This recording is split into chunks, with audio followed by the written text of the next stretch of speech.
Wife has a lot of foot problems. Hänen vaimolla on paljon jalkaterveysongelmia. She begs me to do this treatment, Ja tämä on semmoinen, että hän anelee skiviä tekemään.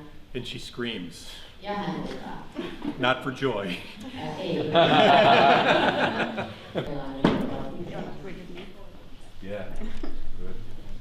So, a lot of bunions, or hallux valgus, are primarily a problem of women. Eli valgus, vaihtoehtoisuus ovat pääasiassa naisten ongelma. Ei pääasiassa naisten ongelma. It's a gender-specific problem Se on sukupuoleen liittyvä for multiple reasons. useista syistä johtuen. Number one, it's gender-specific. Yksi, se liittyy sukupuoleen, Number two, it's genetic. geneettistä. A woman, her mother, her grandmother, etc. The other is it's related to wearing high heels Liittyy korkokenkiin and pointy shoes. ja kapeakärmisiin kenkiin. And it may not be the shoes that you wore now, Niiden ei tarvitse olla ne kengät, mitä käyvät it nyt, may be the shoes you wore 10 or 15 years ago. vaan ne, joita käyvät 10-15. And so now you wear sensible shoes, but it was the high heels you wore late before. Mutta ne korkokengät on tehty tehtävänsä. The next reason is because of the shape of the female pelvis. Seuraava syy on naisen lantion muoto. So with men, the pelvis is narrow and the Q angle is 0 degrees. Miehellä se lantio on kapeampi. Does everybody know what the Q angle is? Puukulma on nolla. No, okay. The Q angle is the angle between the hips, the femur and the tibia. Femurin ja tibian välinen kulma.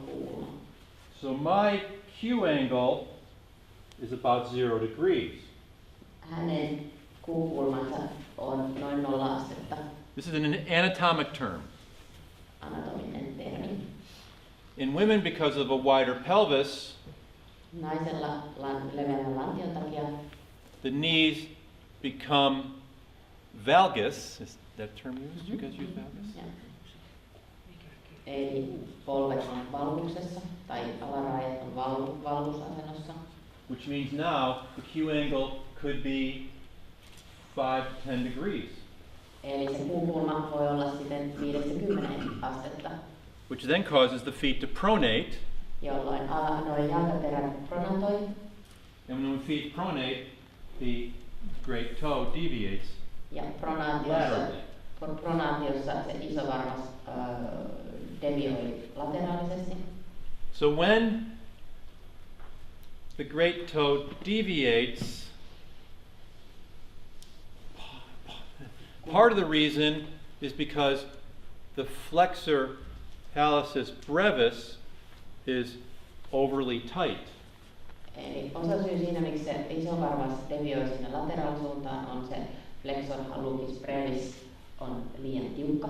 So brevis goes like this, Brevis menee näin, longus goes like this, longus näin, and actually connects to the fibula. ja sitten liittyy fibulaan. But this is your key relationship.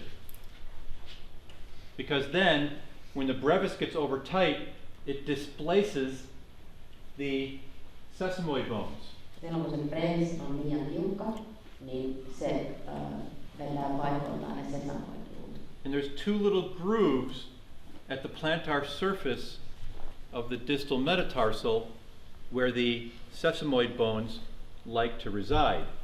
Ja niille sesamoiduille on aivan oma kolonsa tuolla jalkapohjassa. But they can get deviated. Ja sitten ne ei ole enää niillä paikoillaan. So we're going to treat direct action myofascial release, flexor hallucis longus and brevis, Eli otetaan suoran lähestymistavan myofasciaalinen vapautus hallucis breviseen ja lobukseen. while I flex and extend the toe. Kun flexoidaan It does hurt. It burns often. se sattuu ja polttaa. Then after that, we're going to do the same thing, direct action to treat the sesamoids. Ja sitten hoidetaan suoralla lähestymistavalla myös sellainen luuta.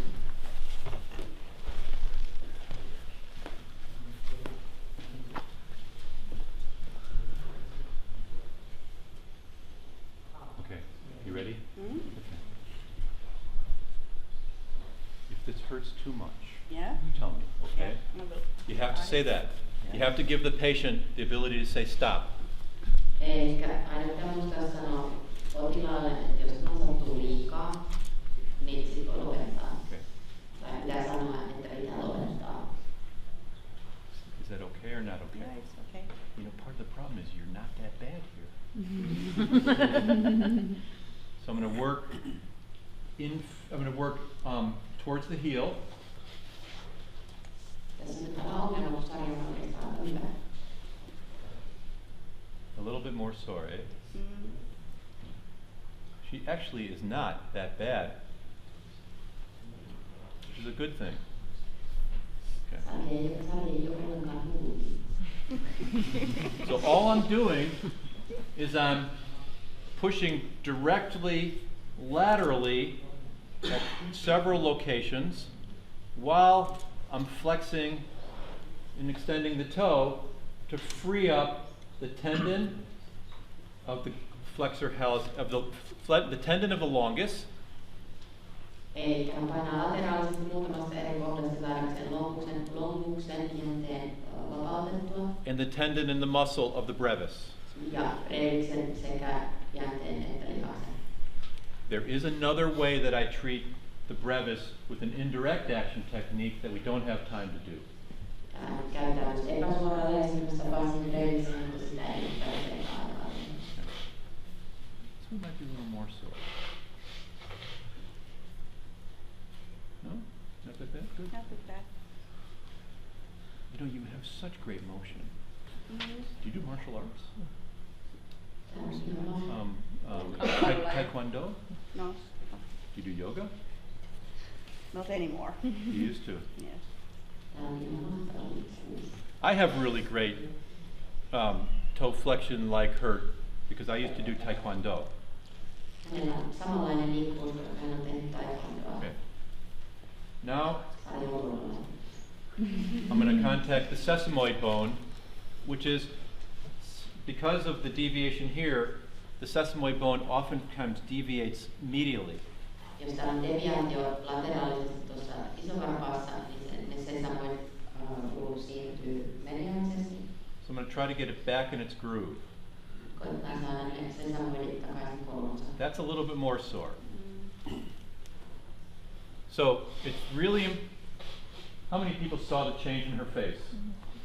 Kuinka moni näki muutoksen sarjan She didn't say anything. When I'm doing, I commonly treat with my eyes closed. Hän usein hoitaa silmät kiinni, But with this, I'm watching her.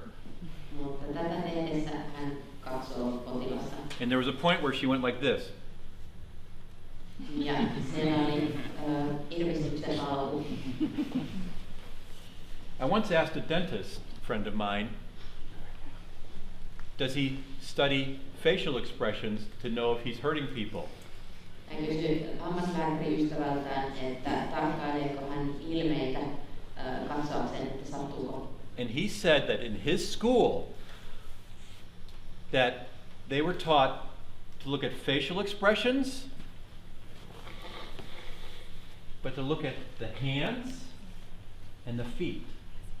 Eikä hänen hammaslääkäriystävänsä koulutuksessa opetettiin, että pitää katsoa kasvoja, käsiä ja jalkoperia. So he liked to, when he did his dental work, he liked to have the patients take their shoes off. Joten hän pyysi asiakkaita ottamaan kengät pois hoitojen ajaksi. So what commonly happened is someone would have a painful part of the dental procedure and they would be gripping the chair. Usein kun on kivulias kohta siitä hoidosta, niin rapataan siitä tuolista kiinni. Because commonly during dental procedures we freeze our face because we don't want to move. Koska usein kasvoja ei liikuteta, koska siinä ei haluta liikuttaa kehoa. But he told me his other clue was the feet. Toinen merkki oli nämä jalat. So people would kind of clench their toes. Like, go ahead and clench your toes. Like, if they do that, Ihmiset jännittävät Do it again. varpaitaan. and he would see their feet, and he could then guide them through the painful part of the process by using some tricks that dentists use. Ja sitten jos näin kävi, niin sitten oli merkki siinä hammaslääkärille ohjaamaan sitä. So I'm watching her face. Kivunhallinnassa. This one's not so bad. But so this medial sesamoid bone was displaced this way, outside the groove. Ja tämä mediaalinen sesamoid loop oli ulkona tuopassa.